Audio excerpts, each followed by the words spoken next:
Welcome to the 2019 Stedham Cup Finals. I'm your announcer to this fantastic game, Lydia Bordeaux. We've got our winning coach over here, Cody Cross. First player, Kyle Chung. Carla Campos. Eric Doss. Trizakowski. So I have a question for everyone. How many times have you been in high-intensity, high-stress environments and you haven't wanted to participate anymore? You didn't want to do anything, you just kind of checked out, disengaged. Show of hands. True. You know what? In the Harvard Business Journal or Harvard Business Review also agree. In fact, they published a study on this. Today, we're going to teach you how to avoid those high-intensity, high-stress situations to make your presentation more engaged, to have people participate a little bit more. So today, we're going to go over the 5 recommendations. We're going to show you some keys and tips to staying positive, how to create a vision, how to opt out of data overload, how to replace negative words, and how to encourage participation. Now you're going to see a couple things over the next few slides, like shots, goals, penalty, and penalty box. The shots. These are going to be activities or behaviors that you're going to want to incorporate. Now this is important because when you do, you reach the goal. This is the positive outcome to the behaviors that you just implemented. The same are for for penalty. These are things you want to avoid. Obviously, it's kind of a negative situation. Let's just work together to make sure that we avoid them altogether. Because if you don't avoid them, unfortunately, you are going to end up in the penalty box. And let's face it, that's 2 minutes, you can't get back. It's not a good situation. Finally, we're going to wrap it up with some summary and some questions. And who is excited to participate in the 2019 Stedham Cup Finals? Woo! There you go. Alright, so before I begin, I want to ask a couple of questions to the group. So by show of hands, how many people has played in a team sport? You know, majority of us has played it. Now, of those people who had played team sports, who had a bad leader? Bad captain, bad coach? Anyone? You know, a couple people. Now, what about the good leaders? What about good captains and good coaches? A little bit majority of it. Alright, so I'm going to ask a couple people, what are some things that make that leader bad? That coach bad or that captain bad? 25 back there. 22. You focused on all the bad stuff. Alright. Always point out the negatives. Never had ways for you to improve. Basically said figure out how to improve it. Never gave you feedback, right? So always brought you down. So a couple of things he had mentioned was negativity, as well as a couple other things right here. He focused on the good players so much that the people that weren't as good didn't have as much improvement. Right. So what he said is he focused, the captains and coaches focused more on the good people rather than helping improve the lesser people. Now what makes that leader good? What makes that coach good, captain good? Harvey?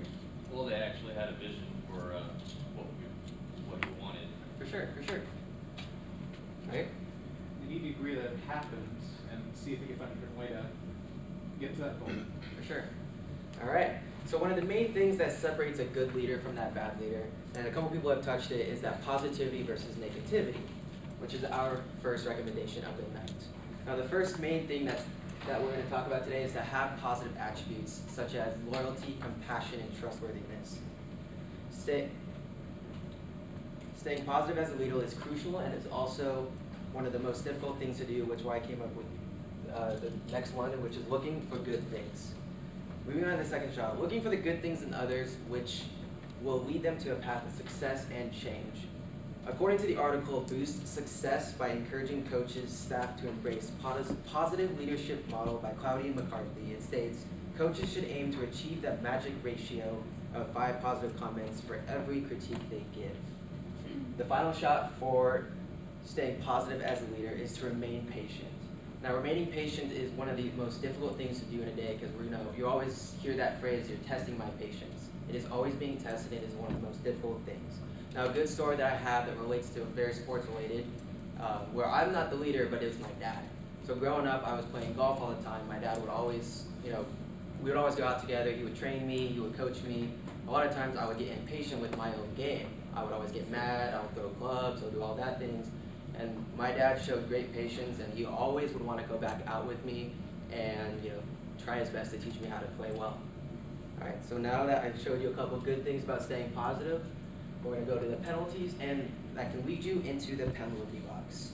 The first penalty that will lead you to the penny box is focusing on the problems. When you focus solely on the problems that the people make, it will actually make it be done and reduces change and creativity. The next penalty of the night is using negativity, and in resolve it will bring them down. Now you hear all the time when you're working with managers and supervisors, you can do the best job you can do. You can have your numbers to the top of the line. You can do all these great things, but that manager and supervisor is only going to find bad things in you. And for me, that's happened quite a bit in most of my work experience. I would do so well with the job, do so well, but every time I do something bad, that's what the managers, that's what those supervisors are getting you on. And then with that, it leads to high turnover rates. All the good people just don't really care. They want to just leave and move on to the next section or next job. Our final penalty of the night that can lead you to a penalty box is just straight up giving up. And what that means is, so when you're a leader or coach, captain, you hear all these cases where he's a lost cause. There's no hope for this person. Well, again, that inhibits any growth within the leader itself as well as those who he's the leader of. A good example of this is back when I did gymnastics. My coach had always told our group the set of skills that I have is our toolbox of skills. Now, as a leader, if you are able to overcome these situations and find ways around those, you'll have that toolbox of leadership. And when it comes to a situation where he's a lost cause, you know that way to work on that person, and you know how to get around that. All right, so moving forward, I have a short video from the Mighty Ducks, the third movie of the series, and when Coach Orion is addressing the team. Now pay attention to how he reacts in this situation.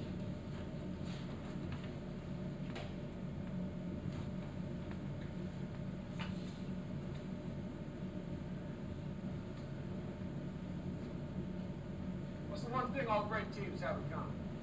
Great coaching. Try to suck up to me, Andy. Defense. See, unlike scoring, defense never quits. But to play great defense, you need one thing above all else. It starts with a W. Confidence. Listen, if you learn nothing else when you're here, you learn this. All right? This is not just about hockey. It's easy to be confident when you have control of the puck. It's very, very difficult to keep that confidence when you got to take whatever strange bounces life throws your way. Don't be careless, but don't be too careful either. You cannot be afraid to lose. That's how you gain the confidence to attack the game when the puck isn't yours. That's how you attack life. Even when you think you don't have any control.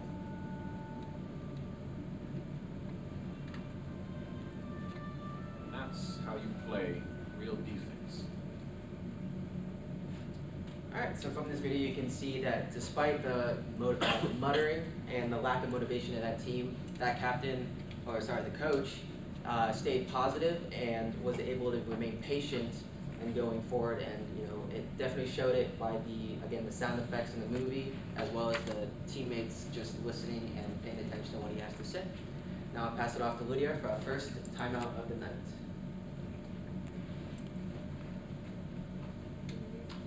Okay, so we have our first timeout. Now, this exercise is going to be conducted in a group setting. You guys are going to have a couple minutes. Now, it should look like this, the game plan. Does everyone have it? Perfect. So using the recommendations we just discussed, keeping your presentation positive, you guys are all going to work together to develop your team strategy for following all the prompts that you will see below. Now, I hope you all have confidence when you attack how to make a presentation positive. You're going to go over this for the next few minutes. If you have any questions, we are here to help you. Then after that, we will call on one group to share their response. Does anyone have any questions? Doing just number one or all? We're going to start with number one. We're going to be going down, so for the second time, or for the second group, you are going to be going over a vision statement, and that's what we're going to cover next. But for right now, we're just going over number one.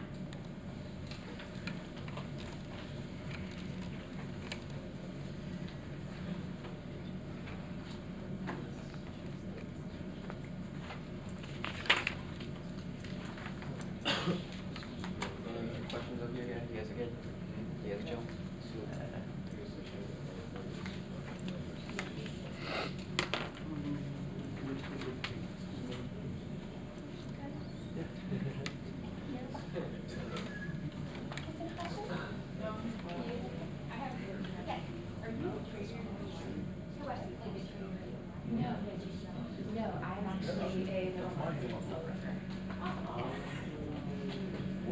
So, I deal with like, yeah, multi-million-dollar policies.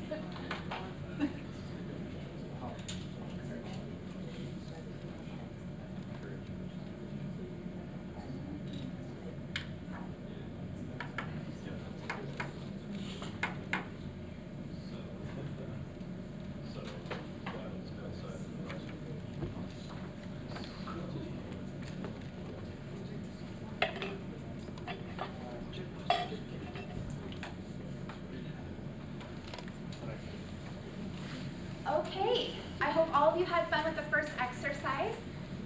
Kyla, would you like to comment on what you had? Yes, our vision is to have like an informative content and then be fun at the same time. So you having fun at the same time learning something. So what she said was a great point. She wants to create a fun, informative content for her group, and I think that is a great suggestion. Thank you. All right, so moving on to the second one, how to create a strong vision statement for your group's training session. All right, so the second recommendation that we want to talk about is creating a vision. And a vision is just what you want to achieve with your presentation or what you're talking about. So the first shot that you should take is summarize your topic into a vision statement. You're probably all familiar with vision statements as a future-minded goal that organizations write and stick on their website, but you can also use that in any situation. It's a great tool to help you stay on track, and it also sets the audience expectations from the very beginning. The next shot is to show your audience that you believe in your topic. There's many ways to do this, but I think the easiest way to do it is just to say it. So for instance, I believe that creating a vision for your presentation will increase the odds of your audience understanding the material. So just say that you believe in your topic, and that way there's no question of whether or not you do. And if you do this, you're going to inspire your audience to use the info that you are teaching them because they know that you believe in it too. So the last shot that you want to take is refer to stories and meaningful images during your presentation. So Kyle is a great example of that. He gave an awesome story that was meaningful, and because it was meaningful, you guys related to it, added a human element to his presentation, and gave a little bit of personality. So that personality and relatability helps to drive this message home. So some things you want to avoid are some penalties. Is dislike or disbelieve in your topic. This can be tough sometimes, especially in school, because sometimes we present on things that we don't necessarily really care about. And it's fine, but you just have to make sure that your audience doesn't see that. So just make sure that they understand that you do believe in your topic, otherwise you're going to lose their trust. Second penalty is focusing too heavily on data. Carla's going to go more into depth that later, but what's going to happen is you'll bore the audience if you just hit them with too much statistics, too much data, and you'll lose them. And lastly, adding too much personality can be a problem, which can make you look unprofessional. So for example, I have to give presentations to clients all the time, and they don't care about my personal stories. They hired our firm to solve one of their problems. So they want to see just what we're going to do to fix it. They're not concerned about adding personality. All right, next I'm going to hand it back to Lydia, who's going to cover the next timeout. Okay, so for our second timeout, you guys are going to work together with your team to create a strong, inspiring vision statement. Again, if you have any questions, please let us know.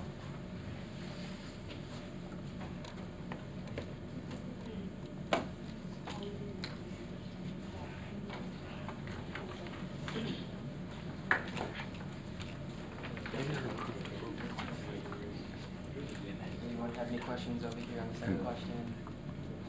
You guys go back there as well? I did gymnastics, lacrosse, soccer, and I believe I did management, and I did cheerleading. I did all three. So I did it when I was 13. I was competing. My favorite one was always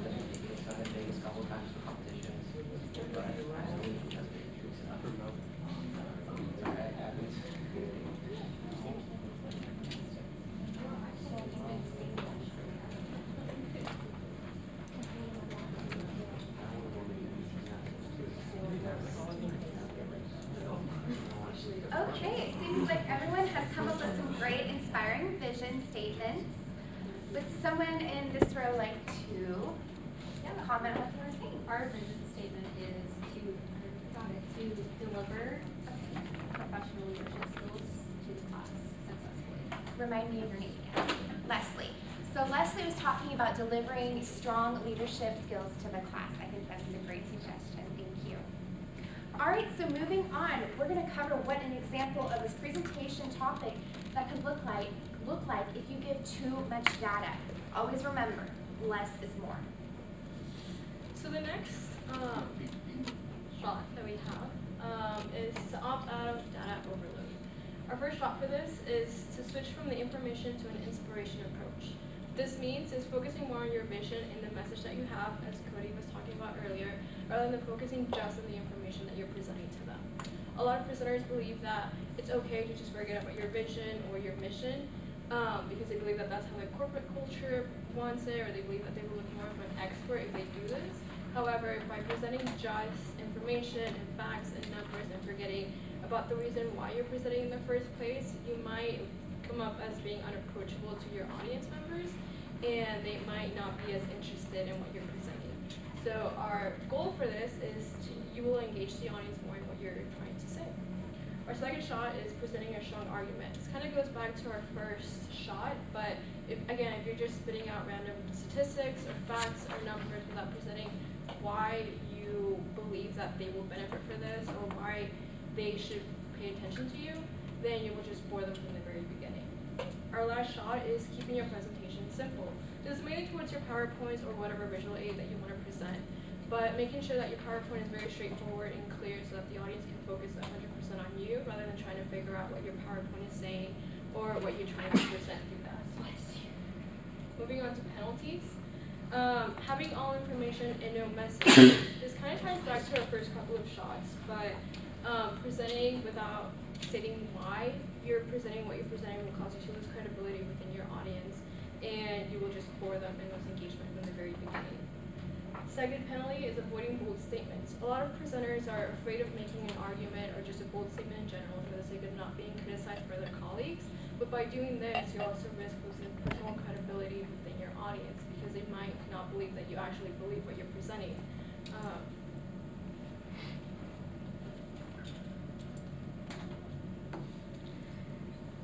So your penalty box for that is that you will lose credibility. And our last penalty is using acronyms and/or jargon. While it is very important to keep your presentation straightforward and clear, it is also important to not fall back and use acronyms or jargon. I feel like a lot of times we as presenters forget that we might know information that the audience doesn't, specifically when we're presenting to a smaller group of audiences. So if you start using acronyms or random jargon, then your audience might become confused and lose engagement from the very beginning. So now I'll pass it off to Lydia to do our next timeout. Okay, we are on our third timeout. And she just made a great point. You know, the jargon. For us, NHL, National Hockey League. That's a great tip to keep in mind of making sure that the data is minimal to help keep the audience engaged. So this is going to lead us to our third timeout. I cannot wait to hear what all of you come up with when it comes to creating a topic in your own presentation that can help minimize data to create emphasis and inspiration.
Why would that be? I don't know. Oh, okay. It's 'cause I have like it's 'cause I haven't had a chance to think about it. I can do this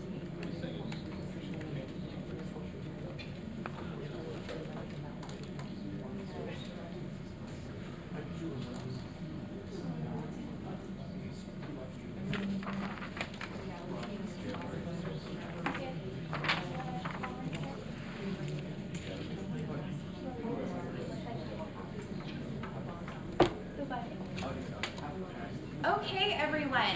That concludes our final third timeout. Remind me of your name. Bomb. Yeah, B-A-W.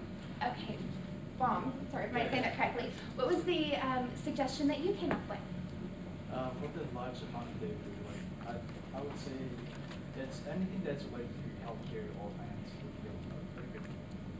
Like very data intensive, so I would say Okay. that's like you need a lot of data to explain those. For the very little data, I don't know anything, but I would say anything that's like between two people. I would say between like explaining your topic between like in a small group, then like you don't need that much data because you can go through them a lot more quicker, and also you can explain a lot more quicker. You know, you don't have that many people, so that's why. No, that's really good. So he makes a great suggestion. If you are talking about data in a small group of people, you do not need a large amount of data to make your point if you just have a few people. So in this case, he's absolutely correct. The fewer amounts of data you have in a smaller group, the more constructive it can be. And if you see on the example, forecasting supply for the next 3 years where little data recognizes the positive attributes of the employees. This is an example of how focusing on little bits of data can really emphasize each employee and what they truly do bring to the table. All right, so we're going to go ahead and move on to identifying a word or phrase that can have a not negative connotation and how to turn around to something positive. So think Debbie Downer from SNL turned into, say, positive Polly. How can you make it positive? So definitely think about this here soon. Okay, so for our fourth recommendation, we want to replace negative words. And so our first shot, or what we want to incorporate, is to keep our language positive. As Kyle mentioned earlier, we want to have our behavior and our attitude stay positive. And so in order to do that, we have to make sure that the words that we actually say reflect this. And so we want to use words with positive connotations. So for example, instead of saying we have a problem, how about saying we have a challenge or we have an opportunity? Instead of saying it isn't impossible, say we can do it. Things like that. By using positive language, you'll be able to inspire your audience, which is one of our goals. And as a leader, you're responsible for what your team does and what your employees do. And so you have to be able to motivate them and encourage them. Team 1 did a great job of touching on this, of how leaders need to encourage their team members and their employees. For our next shot, what we want to do is to use passive voice in negative situations. So as a leader, obviously, you're going to be in some negative situations where you're going to have to be the bearer of bad news. And so in order to be an effective leader, you need to effectively communicate this bad news. And so you want to do so that reduces and minimizes any possible negative reactions. And so by using passive voice, which is a method of communication where emphasis is put on the action rather than the object, you're able to kind of navigate and decrease any possible negative outcomes from giving negative news. For our last shot, we want to avoid unnecessary negatives. And so what I mean by this is we need to be conscious and constantly have our guard up for our negative thoughts and refrain from verbalizing or vocalizing any negative thoughts. For example, say you're at an office party. Suddenly, your boss comes to you and he says, man, you know, I really don't know why we hired Cody, you know? He's terrible. What good comes out of that? No good. The only possible outcome that comes out of that is you suddenly start office gossip, and now you possibly built a rift between you and your employees. And so by avoiding unnecessary negatives, you're able to keep a positive mood, and then also create a positive work culture and work environment. So moving on to our penalties. Our first penalty that we want to avoid is to apologize for trivial mistakes. So Dr. K constantly tells us, if you make a mistake in your presentation, there's no need to say, I'm sorry, right? If in the grand scheme of things, the mistake that you made has no effect, there's no need to bring attention to it. By saying, I'm sorry for a mistake, suddenly you're just bringing attention to it, and you're causing uncertainty to be had in the audience. You lose some credibility. And so if you refrain from apologizing, you're able to keep the confidence that your audience has in you. The second penalty that we want to avoid is to use active voice in negative situations. So again, I touched on how passive voice is great for negative situations. Well, in active voice, you're very direct.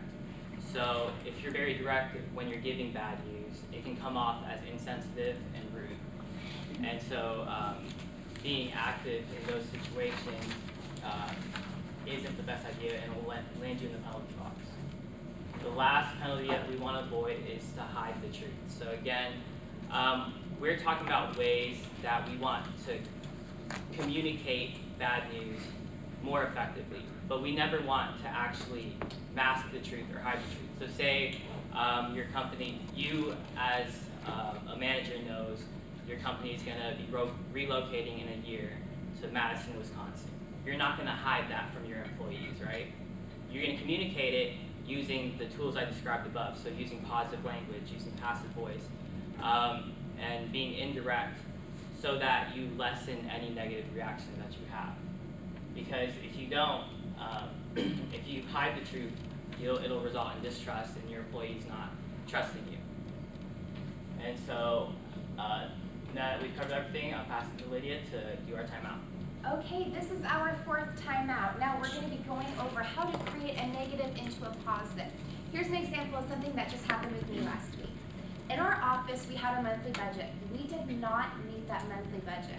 Now, our regional VP could have said and totally nailed us in the email, everything, but instead he turned it around. He says, think of it this way. If we are clear and concise with our marketing efforts, we can take our current 2% market share of Texas and increase it to 10. Think of the impact we will have then. He turned a negative into a positive. So I would love to hear what all of you think when it comes to turning a negative into a positive. We're going to go ahead and give you a couple minutes and then circle back and circle back with you guys and figure out what you say.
Yeah.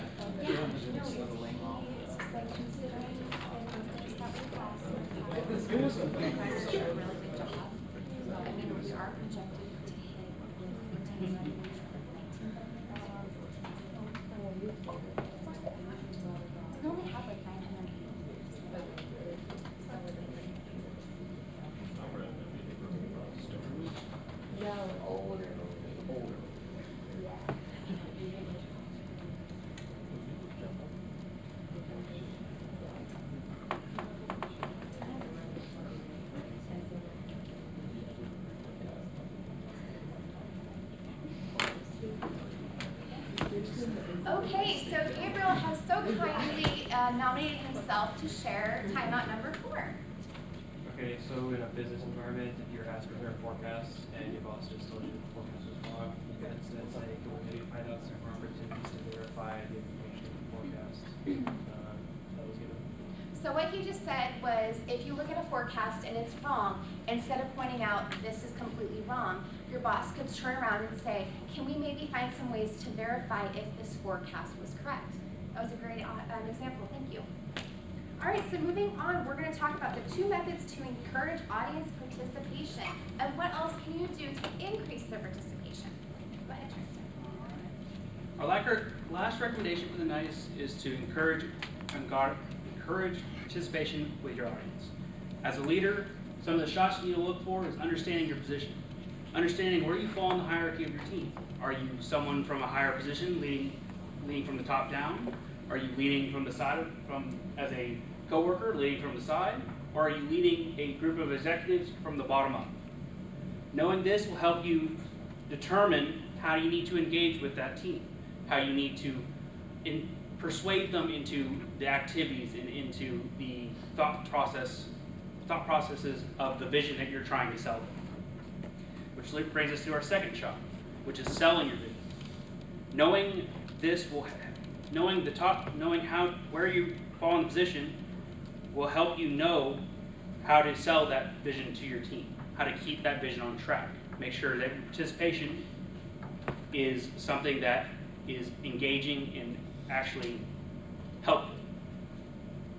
You want to make sure that you create open dialogue for constructive criticism and feedback throughout your participation.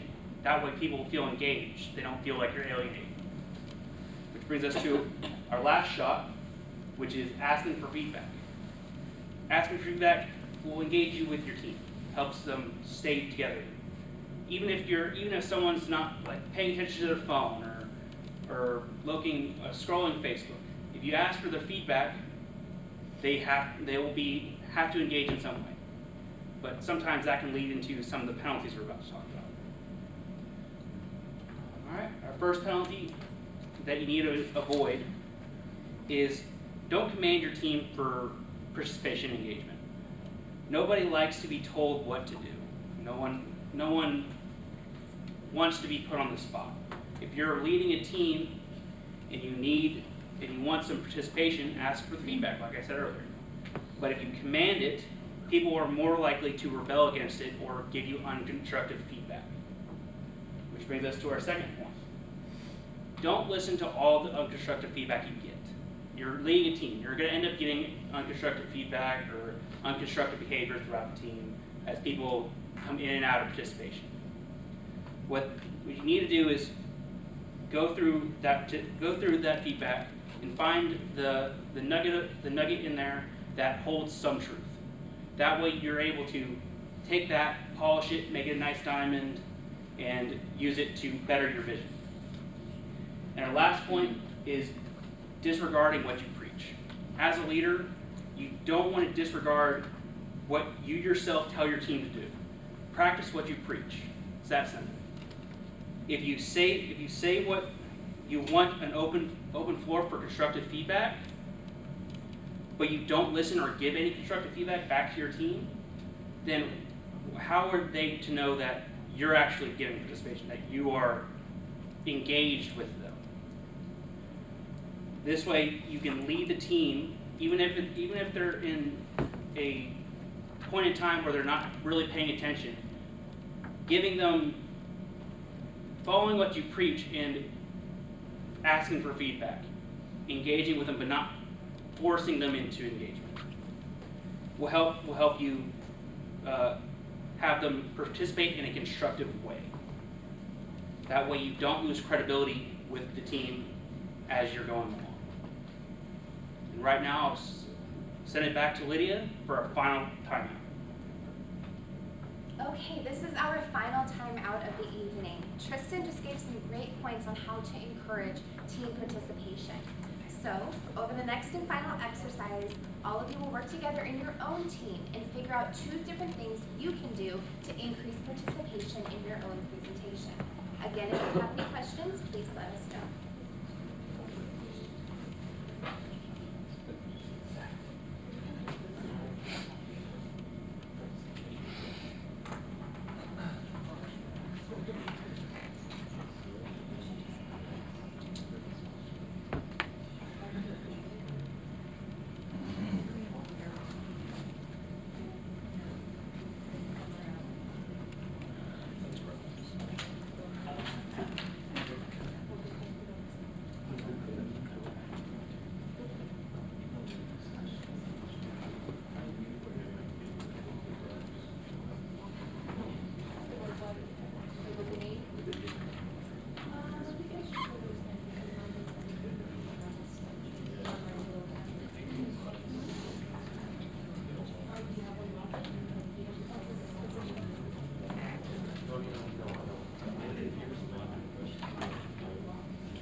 Okay, so we have the 2 suggestions to our final timeout.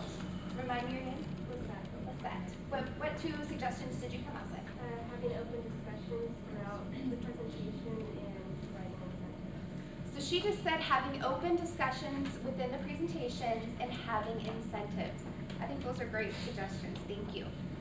Okay, so that is the final timeout that we've had for the evening. Now we're just going to do a quick recap, summary of everything that you've learned. And also, if you have any questions at the end, I would love to hear them, and I know the rest of our team would as well. So today, we showed you 5 ways that you can score when it comes to making an effective presentation. We gave you some tips, tricks, and things to stay away from when it comes to staying positive.